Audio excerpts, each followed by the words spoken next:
Pero mga guys, mamaya atin siya makita si Jollibee guys. Dito naman siya. Nandito guys. Sapal na yun ng damit eh.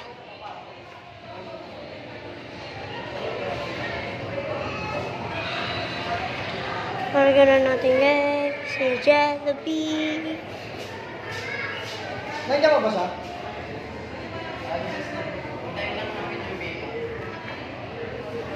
Guys, mata na. Guys, hintayin lang natin guys. Makita natin si Jollibee. Para masaya guys. Pakita ko na yun si Jollibee. Hinakita yun si Jollibee guys. Excited na kayo. Ayan, mata na siguro. Yun guys. Hintayin natin si Jollibee. Mata na.